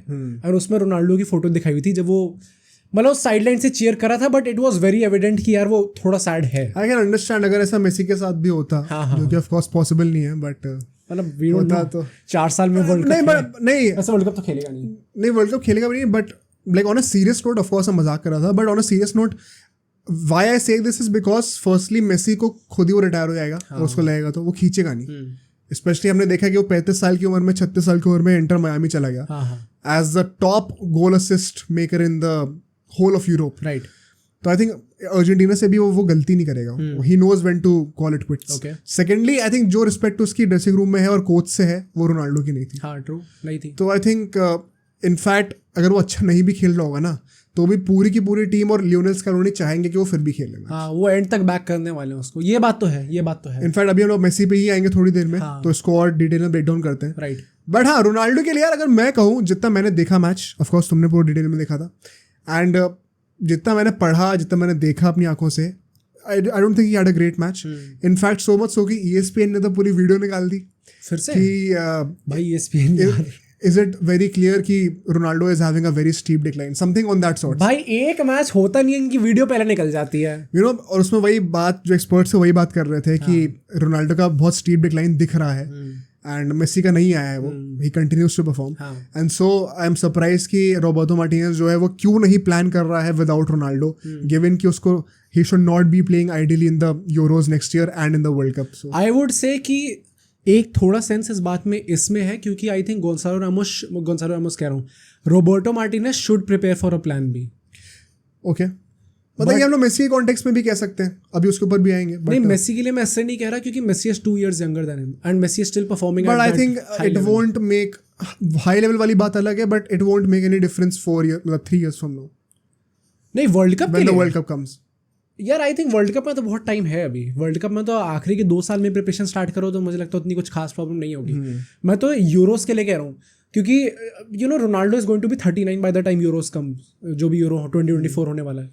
39 की एज में और ऐसी एज में ऐसा ही डिक्लाइन आता है। ही विल बी 39, वही तो। मेसी वर्ल्ड कप के टाइम पे 39 हाँ। Oh okay. तो मुझे ऐसा लगता है कि hard. और ऐसी एज में ऐसा ही डिक्लाइन आता है। आपको पता नहीं, आप एक महीने बहुत अच्छा परफॉर्म करो फिर नेक्स्ट महीने आप कर ही नहीं पाए, क्या पता। अरे मतलब ये तो उसकी ग्रेटनेस है कि वो इतने सालों तक टिका हुआ है एग्जैक्टली। एंड मतलब वही कई लोग आर्ग्यू करते हैं कि फालतू में खींच रहा है, बट अगर वो फिर भी compete कर पा रहा है उस पोजीशन के लिए, अपना केस बना पा रहा है, तो वो उसकी ग्रेटनेस है वो। एग्जैक्टली। तो मुझे बस ये लगता है कि एक प्लान भी सॉर्ट ऑफ प्रिपेयर करना चाहिए, बट इसमें ही रोबर्टो मार्टिनेज को मैं डिफेंड इस तरीके से कर सकता हूँ कि क्या फिर रोनाल्डो को मैचेस में बैठाना स्टार्ट करोगे अभी से ही। और इसमें एक और प्रॉब्लम पता है कि आई think I sympathise with a lot of the national coaches because इनको हार्डली कुछ टाइम मिलता है। एग्जैक्टली, हाँ। At a given point of time मुश्किल से 2-3 मैचेस आपको खेलने को मिलते हैं, फिर प्लेयर्स दोबारा चले जाते हैं। राइट। तो तुम जो करंट लॉट ऑफ प्लेयर्स हैं उनके साथ एक स्ट्रैटेजी फॉर्म करोगे उन 2-3 गेम्स में, और फिर उस स्ट्रैटेजी को टेस्ट करके वैलिडेट या फिर निष्कर्ष कर दोगे उस चीज को। या फिर तुम जो एक्सपेरिमेंट करते रहोगे बार बार, गिवन कि अभी यूरो भी आ रहा है, फिर वर्ल्ड कप भी आ रहा है, सब आ रहा है। आई थिंक वो एक थोड़ा डिलेमा सा आ जाता है, एंड उसमें ब्लेम नहीं कर सकता exactly in saying that Roberto Martinez को बहुत अच्छा कोई ट्रैक रिकॉर्ड तो रहा नहीं है, तो ऐसा भी नहीं है कि वो खुद भी बहुत टैलेंटेड है। तो ये डिलेमा पोर्चुगल FC अगर मैं कहूँ भाई ये प्रॉब्लम तो रहेगी, तो यहाँ से वो गुजरेंगे। I think Argentina on the other hand has been really blessed, जो जिन चीजों को चूज करा उन पे स्टिक करा, वो सारी काम कर गई। नहीं, जिससे स्टिक करा, and I think world cup जो खेला इन लोगों ने उसमें ही इन्हें ऐसे नए प्लेयर्स मिल गए ना उस जगह पे कि अब तो आगे 10 साल से आई थिंक मतलब now let's come to Argentina because अब वो बात शुरू हो रही है। To add more to this, I think वो वही वाली बात हो जाती है, ये गॉड्स गिफ्टेड था भाई, ये वर्ल्ड कप गॉड्स गिफ्टेड कह रहा हूँ मैं, गॉड गिफ्टेड मतलब मैं ग्रामर से ही कर रहा हूँ तो फीफा कह रहा हूँ, तो गॉड्स गिफ्ट था मेरा कहने का मतलब ये था, मैं गॉड्स गिफ्टेड कहने लग गया। पॉइंट मेरा यही है कि एक टूर्नामेंट के बीच में आपको प्लान बदलना पड़ रहा है बिकॉज लो चेल्सो जो है वो पहली बार हो चुका जो कि बहुत इंटीग्रल पार्ट था वैसे उस तब तक स्क्वाड का। एंड लोतारो मार्टिनेज वर्ल्ड कप में स्टार्ट करके इतना गंदा खेल रहा है कि आपको बीच में अल्वारेज पर ट्रस्ट करना पड़ रहा है। राइट। एंजो फर्नांडिस जैसा बंदा, मैक एलिस्टर जैसा बंदा, ये एकदम से आ रहे हैं बिकॉज पीछे पारादेस वगैरह ने परफॉर्म करना एंड दे लैक एक्सपीरियंस, कुछ ज्यादा खेले नहीं है ये लोग, और आते ही भाई बवाल कर दिया यार। तो वो तो थोड़ा गॉड्स गिफ्ट था ही फॉर श्योर, एंड टैलेंट भी कह सकते हो, यूनिटी कह सकते हो, टीम स्पिरिट कह सकते हो, गुड मैनेजमेंट कह सकते हो, गुड कैप्टेंसी कह सकते हो, जो भी है। बट पोर्चुगल में वो चीज़ अभी मुझे नहीं दिखती। आई डोंट थिंक पोर्चुगल का dressing room is even remotely close to the amount of unity that Argentina displays. Right. तो आई थिंक वो इश्यूज तो रहेंगी फॉर श्योर। बट अर्जेंटीना की बात करें अगर, इक्वाडोर से एक मैच हुआ था, firstly what are your views on that? भाई आई थिंक इन जनरल काफ़ी केजी मैच था वो भी, क्योंकि I think by the time जब मेसी ने गोल स्कोर नहीं किया था उससे पहले भी आई थिंक सारे फॉरवर्ड जो थे, चाहे इक्वाडोर के हो चाहे अर्जेंटीना के हो, सारे थोड़े स्ट्रगल कर रहे थे in terms of creating a clear cut chance या फिर कुछ क्लियर कट अपॉर्चुनिटी, क्योंकि काफ़ी डिफेंसिव गेम था। इसलिए ही आई थिंक जो लोग हमें ट्विटर पे फॉलो नहीं करते भाई, ट्विटर पे भी ट्वीट किया था ये चीज़ कि despite Messi scoring the ultimate goal and being the point of difference, जो मेन बंदा जिसका परफॉर्म किया था जिस बंदे ने, दैट वाज क्रिस्टियन रोमेरो। ओ भाई, एंड मतलब this just tells you the fact कि अगर डिफेंडर आपका मैन ऑफ द मैच है तो that was a defensive game. मैंने वही ट्वीट किया था कि ये बेकनबावर है या क्रिस्टियन रोमेरो है। वो जिस तरीके से खेल रहा था ना, मतलब मैं तो पूरा मैच लाइव देख रहा था उस टाइम पे, कितने इंस्टेंसेस ऐसे थे specially in the second half. और अगर मैं यही बोलूँगा कि फर्स्ट हाफ बहुत केजी था फॉर श्योर, एंड अर्जेंटीना मुझे काफ़ी रस्टी लग रही थी। नेचुरल है, बहुत टाइम बाद भी साथ में खेल रहे थे, बट सेकेंड हाफ में अर्जेंटीना ने जिस तरीके से जो किंग साइज डिस्प्ले करा ना कि हम वर्ल्ड चैंपियंस हैं, वो दिख रहा था। सेकेंड हाफ में they were in their elements for sure. I thoroughly enjoyed the second half.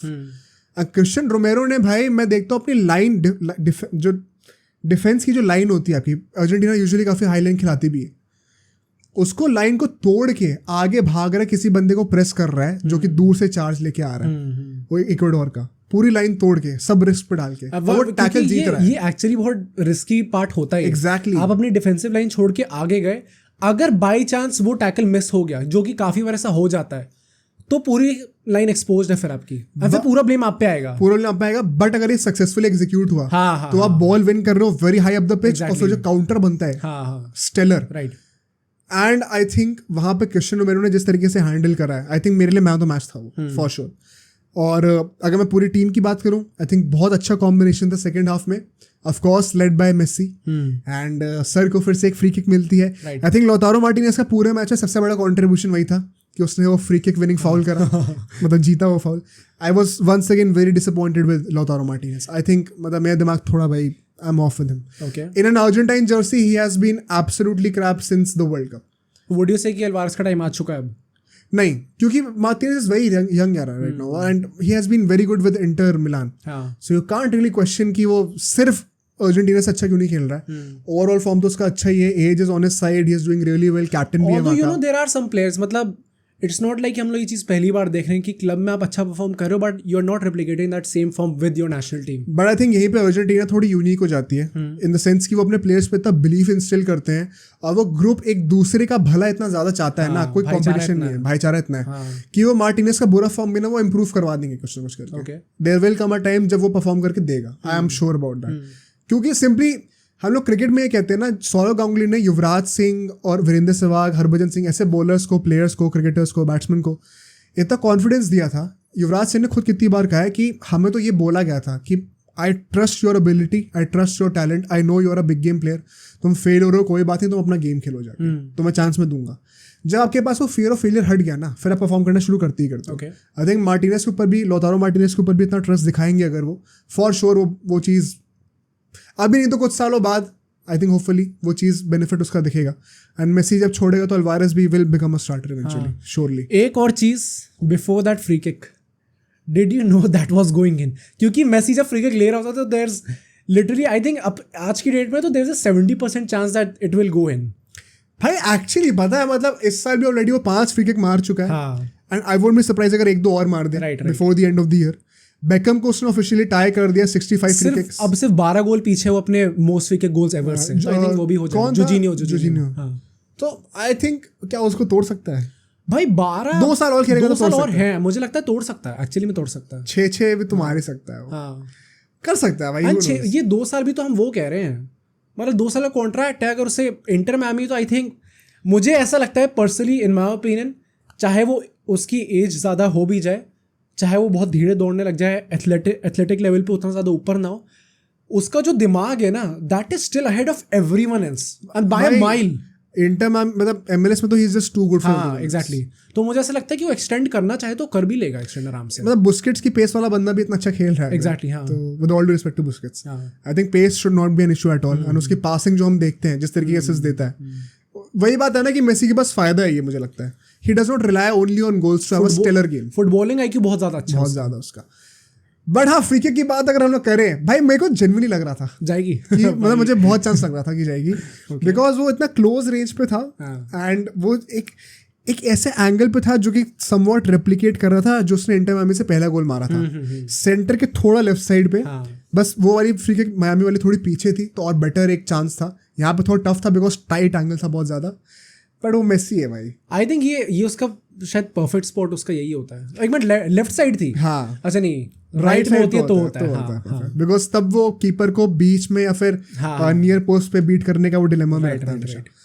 But हाँ भाई, मतलब क्या है उस इंसान के साथ, एंड पूरा कीपर को बीट कर दिया उसने। कीपर ने देख, मतलब हिला भी नहीं, उसका पता था।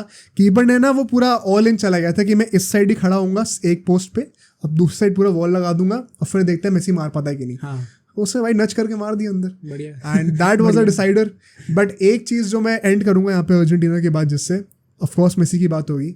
मेसी लास्ट के कुछ मिनट्स में सब ऑफ हो गया था, एंड उसका तुमने देखा क्या था सीन? नहीं।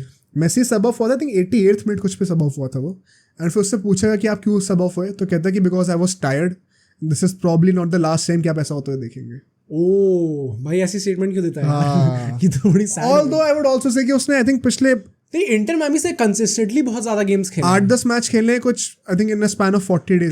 ट्रू और ऐसा उसने पिछले 7-8 सालों में इतना रेगुलरली नहीं खेला। आई थिंक ये सेम जितने भी ये साइड वाली लीग्स चल रही है ना, जैसे MLS हो गई, सऊदी हो गई, सऊदी में अभी 1 महीने के अंदर with in 30 days Ronaldo played 10 matches. तो लाइक लिटरली हर 3 दिन में हर 3 दिन में ऐसे मैचेस हो रहे हैं। तो it is bound to happen कि आप थकोगे जैसे जैसे आपकी एज भी बढ़ती जा रही है।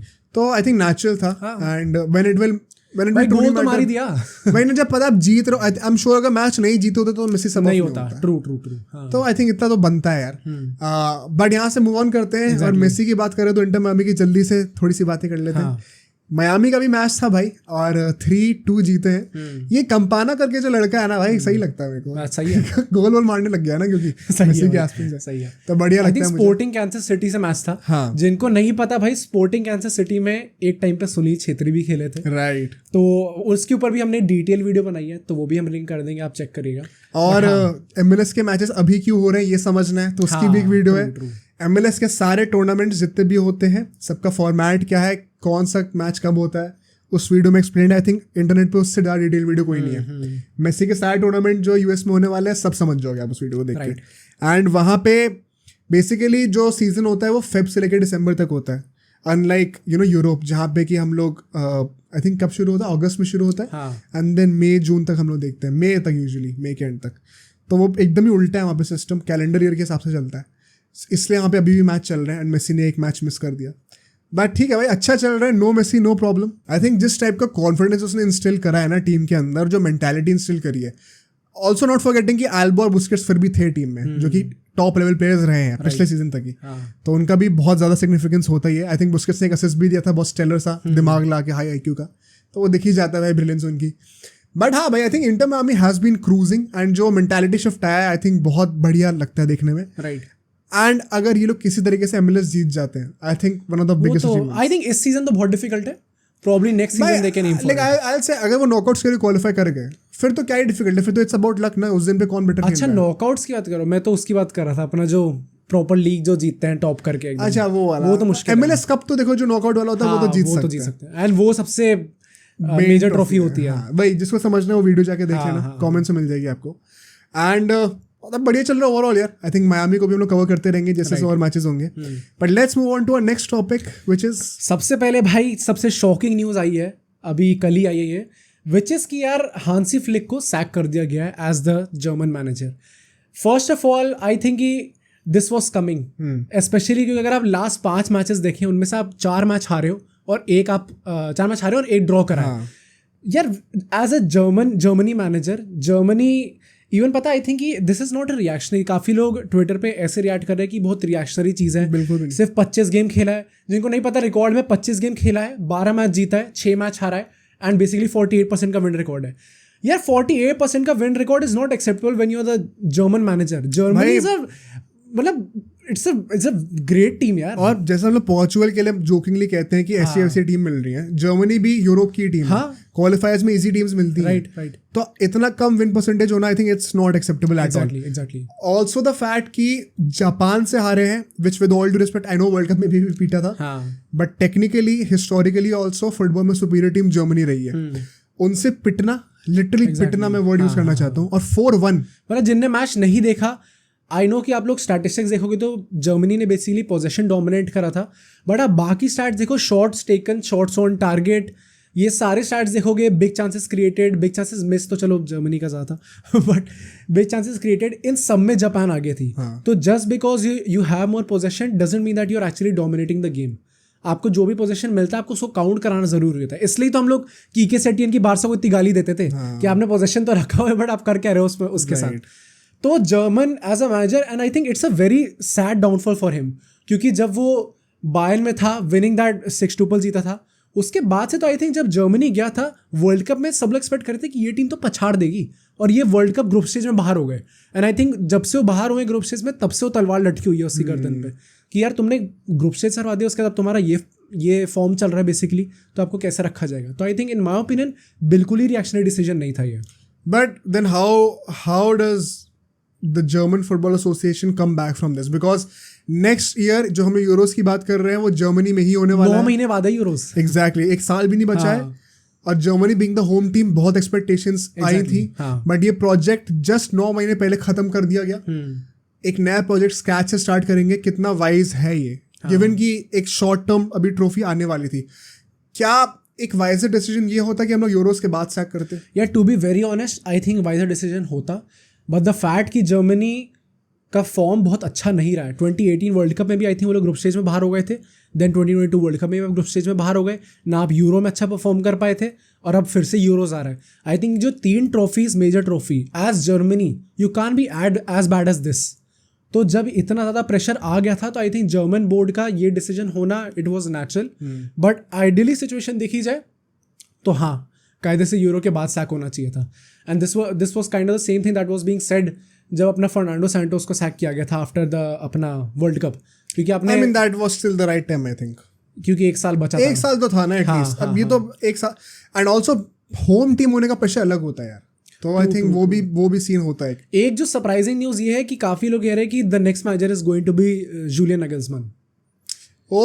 हाँ, क्योंकि उसको कोई क्लब मिला नहीं था अभी, फाइनली उसने किसी क्लब के साथ साइन करा नहीं था और अभी अपनी ट्रांसफर विंडो खत्म भी हो चुकी है। So the next manager German manager is going to be Julian Nagelsmann. Do you think that's a wise decision? Because मुझे इन प्रिंसिपल हांसी फ्लिक का भी लगा था, बीइंग अ बार्सा फैन मेरे ट्रॉमास भी बहुत जुड़े हैं कि 8-2 हराया उसने, एंड जिस तरीके से उसने वो सिक्सटूबल वाली टीम जो क्रिएट करी थी बुंडेसलीगा में, I think one of the better teams in the history of football वो रही है, क्लब फुटबॉल के। वहां से जब वो गया था Germany, I think it was very clear कि सबके एक्सपेक्टेशंस थी कि कुछ रेप्लिकेट करेगा, क्योंकि आधी टीम तो बायर्न की है जर्मनी में भी और एक मॉन्स्टर क्रिएट करेगा, वो इंजन मेंटालिटी वाली। Exactly.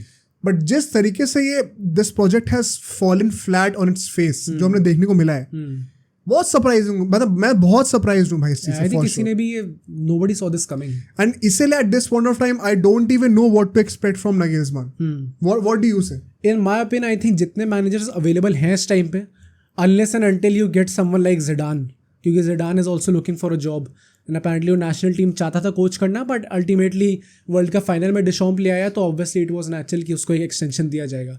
ज़िडान to be very honest in principle I don't think is going to be the next manager, क्योंकि वो खुद नहीं चाहता जर्मनी मैनेज करना, अगर और कोई अवेलेबल नहीं है, क्योंकि एट दिस वेरी पॉइंट बहुत टीम्स ऐसी है नहीं जो अवेलेबल, जो बहुत ऐसे मैनेजर्स है नहीं जो अवेलेबल है। एग्जैक्टली। नगेल्समैन की CV is impressive. I think Bayern में जब उसको सैक करा भी गया था तो उसका रिकॉर्ड इतना कुछ खराब था नहीं कि आप उसको सैक कर दो। बुंडेसलीगा में थोड़ा क्वेश्चन हो रहा था, but again it was his, मतलब ये थोड़ा टाइम तो देता ही है ना। जब एक नया मैनेजर आप लाते हो, वो भी अपने इसके बाद लाए थे, आप क्या कहते हैं, अपना हांसी फ्लिक के बाद, तुरंत तो वो चीज़ रेप्लिकेट नहीं कर सकता, तो थोड़ा टाइम इन माई ओपिनियन थोड़ा अनफेयर किया गया था उसके साथ, नगल्समैन के साथ। एंड कंसिडरिंग द फैक्ट कि उसको कोई भी क्लब अभी और मिला नहीं है, आई डू थिंक कि वो जर्मनी को कोच कर सकता है। ऑल्दो वो वही हांसी फ्लिक के शूज फॉलो कर रहा है, पहले बुंडेसलीगा में बायर्न म्यूनिख, फिर अब जर्मनी। डू यू थिंक यहाँ पे भी रिपीट होने वाला है उस चीज? मुझे अच्छी चीज लगती है कि बायर्न में सॉरी उसका प्रेशर बहुत ज्यादा था, क्योंकि वो सेक्सटुपल जीत चुका था। यहाँ पे तो एकदम ही बर्बाद हो रखा है, तो निकाला गया। तो I think that's interesting point कि बर्डन ऑफ एक्सपेक्टेशंस नहीं रहेगा पॉसिबली उतना, बिकॉज अभी रीसेंट हिस्ट्री 2 वर्ल्ड कप्स में ग्रुप स्टेज में बाहर हुए। राइट। हाँ यार, that's a good way of putting it. Excited to see कि नगल्समैन क्या करता है, बिकॉज आई थिंक वो फ्लेवर जो है, कल्चर जो उसके साथ रेजोनेट तो करेगा एज अ मैनेजिंग ऑप्शन, तो it makes sense to me. But let's move on भाई, आगे कुछ प्लेयर्स याद करते हैं। आई थिंक 2 ऐसे प्लेयर्स हैं जिनकी बात करना भी ज़रूरी है, काफ़ी मीडिया टेंशन ले रहे हैं लोग। फर्स्ट ऑफ ऑल वेराटी भाई, उसने भी फाइनली PSG छोड़ दी है 11 साल के बाद। 45 मिलियन डील है और वो अपना सऊदी अरेबिया नहीं जा रहा है। मुझे इस चीज़ से प्रॉब्लम है बस। मैंने जब क्लब का नाम सुना, क्लब का नाम बता दो एक बार। कतारी क्लब है एंड क्या नाम है इसका, लेट मी चेक, अल अराबी नाम है। तो जब मैंने ये नाम सुना मोहित से, तो मुझे लगा ये भी कोई सऊदी अरेबिया का एक क्लब है, तो मैंने कहा अच्छा ये भी वहाँ जा रहा है। फिर कहता नहीं, कतर जा रहा है। तो मुझे लगा कि अबे यार जाना ही था, अगर किसी मतलब ऐसी लीग में जो कि टॉप 5 में नहीं आती है यूरोप के बाहर, तो या तो फिर सऊदी अरेबिया ही चला जाता। थोड़ा कंपटीशन मिलता, थोड़ा रेलेवेंस रहती है। I think because media coverage तो मिल ही रही है उसको भी, मेन स्ट्रीम कवरेज जब मिल रही है रोशन सऊदी प्रो लीग को। तो हाँ यार, it's kind of sad, and also जिस टाइप का वो लेजेंड रहा है PSG के लिए, आई थिंक उसको राइट तरीके से ट्रीट नहीं करा गया, राइट फेयरवेल नहीं दिया गया। एंड आई नो थोड़ा डिप हमें देखने को मिला था last season, but I think he was still one of the better midfielders. जिनको नहीं पता है, PSG का मोस्ट डेकोरेटेड प्लेयर अपना वेराटी है, एंड लीग 1 की हिस्ट्री में भी मोस्ट डेकोरेटेड प्लेयर वेराटी है। मतलब I think most Caird player भी शायद PSG का है वो। मुझे लगता है बस प्रॉब्लम ये रही इससे करियर में कि इसने कोई रेलेवेंट क्लब के लिए नहीं खेला, क्योंकि he definitely had the talent to play for a big club like Barcelona या फिर अपना नहीं, मेसी जब बार्सिलोना ने तो उसने बोला कहा है, था। हाँ बोला है। नहीं, बट पॉइंट वही है ना, किसी और क्लब के लिए नहीं खेला अगर, तो पीएसजी के लिए तो खेला है ना, पीएसजी का तो लेजेंड है। आई थिंक पीएसजी को अच्छी तरीके से ट्रीट कर सकते थे, मे बी मतलब कर सकते थे, but again this something new that we have seen. हम तो ये देखते आ रहे हैं। मेसी को नहीं छोड़ा तो मेसी को नहीं छोड़ा, Neymar probably made that club relevant भाई 100% इन द मॉडर्न एरा वही लाया था पीएसजी को सबसे 100% भाई। एंड उसको जिस तरीके से ट्रीट किया गया, I think that was very sad to see. मतलब आई नो बेकम भी खेला है, इब्राहिमोविच भी खेला है, बट एटलीस्ट हमारे जनरेशन में जो मेन स्ट्रीम अटेंशन गई है वो नेमार के जाने के बाद से ही गई। एंड फर्स्ट यूसीएल फाइनल लेके आया था भाई वो बंदा 100% भाई, तो वो तो बनता ही कैरी जॉब किया था। आई थिंक विराटी के लिए काफी सैड है। एंड अनदर करियर जो कि एक बहुत ही ऐसी सरप्राइजिंग नोट पे एंड हो गया एकदम से। He could have done so much more. बेचारे की इंटरनेशनल टीम के साथ भी कुछ बहुत अच्छा नहीं चल रहा, वर्ल्ड कप में क्वालिफाई नहीं कर पाए। एग्जैक्टली। लेट्स सी भाई यूरोज में क्या करते हैं, if they can replicate the success of the past campaign, Right. जब जीते थे वो लोग। बट हाँ, ओवरऑल वेरी डिसअपॉइंटिंग फॉर अपना विराटी यार। And the next name I think ये सबको जान गए होंगे, इज एंटनी भाई, अपना जो फिजेट स्पिनर है अपना ब्राजीलियन भाई। उसका जो केस चल रहा था, जिनको नहीं पता है उसके ऊपर भी एक असॉल्ट का केस आ चुका है। नाउ द थिंग इज कि ब्राजीलियन नेशनल टीम से उसे ड्रॉप किया गया था। उस टाइम पे आई थिंक कि I saw this coming, but मुझे लगा कि जब उसे यूनाइटेड से भी, बाय द वे जिनको नहीं पता, यूनाइटेड से भी उसे ड्रॉप कर दिया गया है। बाय ड्रॉप आई मीन कि उसको ट्रेनिंग पे भी आना अलाउड नहीं है इस टाइम पे। एंड नेचुरली उसने इंटरव्यू में तो ये बोला है कि हमने म्यूचुअली ये चीज़ डिसाइड करी है। भाई म्यूचुअली नहीं करी है, सबको पता है। हाँ। आप तो आना चाहते थे ट्रेनिंग पे, but United being at the जो स्ट्रक्चर है यूनाइटेड का, इट वाज नेचुरल कि अल्टीमेटली ये चीज़ करने वाले। मुझे बस ये लगता है कि is this the right decision actually from United? Firstly, जिन लोगों को ऑलरेडी नहीं पता है, if somebody is new here, मैं एंटनी का बिल्कुल भी फैन नहीं रहा। आई थिंक मैं भी न्यू। हाँ, मतलब स्पेशली जो फिजेट स्पिनिंग वाली हरकतें करता है, जो ड्रामे करता है, जैसा एटीट्यूड दिखाता है, I think that does not really match his skill set. उसका टैलेंट है, जिस लेवल का वो परफॉर्मेंसेस देता है। ओके। एंड आई थिंक ये एक काइंड ऑफ एक लव एंड हेट रिलेशनशिप मेरा हर ब्राजीलियन विंगर के साथ रहा है, रफीना के साथ भी, being a Barca fan. But Antony in particular I don't really like him. But in saying that, जो अभी सिचुएशन चल रही है, आई थिंक थोड़ी सी सैड है। पॉइंट इज कि ना अभी कुछ प्रूव नहीं हुआ है, and law says innocent until proven guilty. तो अब मुझे ना यहाँ पे यही लगता है कि अगर ये चीज़ हुई है एक्चुअली में, तो बाय ऑल मीन्स ये सब बहुत अच्छा एज करेगा साइड डिसीजंस। बट अगर ये सब गलत था, तो उस बेचारे का करियर तुम रूइन कर रहे हो। As much as I don't like him, I do not want to see him in that position. Of course he is also player यार। एंड अदर लोग ग्रीनवुड का भी पैरेलल ड्रॉ करेंगे कि कई सारे प्रूफ उसमें निकल के आ गए थे, एंड काइंड ऑफ पता ही था कि हुआ है जो भी हुआ है, ऑल्दो वो भी प्रूफ नहीं हुआ। तो for some reason I don't know, यहाँ पे अभी कुछ भी निकल के नहीं आया, और इतनी जल्दी ये डिसीजन ले लेना जस्ट बिकॉज एक्विजिशंस आए हैं, आई थिंक इसमें हम लोग थोड़ा फिलोसफिकली जाएंगे कि भाई आजकल का हालत क्या है, जो भी स्टेट है, कैसे कुछ मतलब मेल एथलीट्स जो उनका मिसयूज हो रहा है, जो भी हो रहा है, if at all once again this is actually not true. तो वो बहुत सैड सिचुएशन है कि, और इसके अगेंस्ट भी हमें कुछ लॉज या कुछ तो अल्टीमेटली क्रिएट करना ही पड़ेगा। There should be some protection against false acquisition, काफी कॉमन हो रही है चीज, काफी कॉमन हो रही है, और ये मतलब it's a sure shot way to ruin someone's career. True. Mendy के साथ भी हमने देखा, बेचारा इनोसेंट प्रूव हुआ, बट एट व्हाट कॉस्ट? खत्म हो गया ना ऑलमोस्ट उसका करियर। तो कितना इंपॉर्टेंट टाइम उसके जिंदगी से चला गया। Right. If the same thing ends up happening with Antony, and यहाँ पे ना एक बहुत एक अर्ज होती है कि हर किसी के ऊपर जो भी पब्लिकली बोल रहा होता है to be politically correct, because वही ना, you don't want to comment anything very strong unless you know what the truth is. The fact of the matter is कि अभी हमें ट्रूथ नहीं पता है, बट हमें ये जरूर पता है कि लॉ कहता है innocent until proven guilty. So on that reason I think थोड़ा हार्ड डन हुआ है इसके साथ यार। मतलब ऑल्दो आई कैन अंडरस्टैंड कि यूनाइटेड ने अल्टीमेटली क्यों करा ऐसा यार, obviously because as an institution that is so reputed, तुम अपनी गुडविल क्यों खराब करोगे मार्केट में? I understand that point of view, but then again अगर तुम इस लेवल के इंस्टीट्यूशन हो तो तुम एक स्टैंड भी तो ले सकते हो ना, तुम एक नया ट्रेंड क्रिएट कर सकते हो ऑफ सपोर्टिंग प्लेयर्स अगर वो इनोसेंट, मतलब वो गिल्टी प्रूव ना हो तो ये एक बहुत ही शेडी चीज़ है, जो कि एक बहुत ही 50-50 वाले पर्सपेक्टिव पे रहेगी। And I get both the perspectives here, but I think I should be adding the other perspective which is कि यार you also have to support the player है। अगर वो इनोसेंट प्रूव होता है कल को, तो ये जो भी उसका टाइम गया है ना करियर का, वापस नहीं आ सकता। और कौन रिस्पॉन्सिबल होगा इसके लिए? क्या पता तब तक मैनचेस्टर यूनाइटेड या फिर ब्राजील में कोई और विंगर आके उसकी जगह ले ले, और वो इतना अच्छा क्लिक कर जाए। एंड राइट विंग पे तो इतने ऑप्शंस हैं अभी आपके पास, रफीनिया भी है, रोड्रिगो भी है, कोई भी चल सकता है उधर। तो वही बात है ना भाई, maybe this is a lease of life for Sancho at Manchester United, who knows. I think उस पर भी बात करके, आई थिंक एंटनी का तो we have covered that well. United में स्पेसिफिकली मुझे लगता है टेन हैग के लिए तो बहुत ज़्यादा बड़ी प्रॉब्लम हो गई है। एंटनी आपका ट्रेनिंग से भी चला गया है, सस्पेंड कर दिया गया है बेसिकली। सैंचो से आपने झगड़ा कर लिया है। अगर आपके पास राइट विंग पे एक ऑप्शन है तो फकुंदो पाइस्त्री है, जो कि बहुत छोटा भी अकेडमी प्लेयर है। तो आपके एक्चुअली में कोई ऐसा राइट विंगर बचा नहीं है। ब्रूनो फर्नांडिस खिलाएंगे अब। ब्रूनो फर्नांडिस खिला सकते हैं, but in principle I think ten Hag के लिए बहुत ज़्यादा बड़ी प्रॉब्लम ये होगी, स्पेशली कंसीडरिंग द फैक्ट कि यूनाइटेड का सीजन बहुत गंदा स्टार्ट हुआ है। आई थिंक कुछ 4 मैचेस में उनके 6 पॉइंट्स है, 12 पॉइंट ले सकते तो उसमें से 6 लिए हैं। तो I think plus the comments that he is making does not help, comments he is making and ultimately 11th place पे बैठे हुए हैं इस टाइम पे।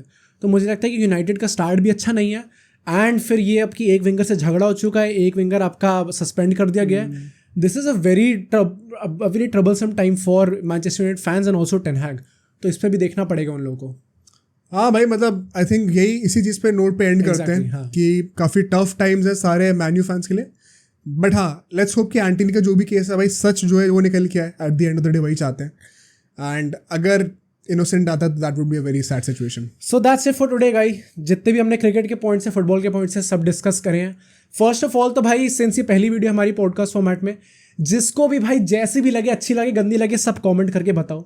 हमारे सोशल मीडिया हैंडल्स जो है वो भी आपको यहाँ पे दिख जाएंगे। And the next video I think उस साइड तुम्हें दिख रही होगी कहीं पे, तो वो I think in our opinion best video होनी चाहिए, तो उसको चेकआउट कर लेना, उसकी भी रेफरेंस मिल जाएगी।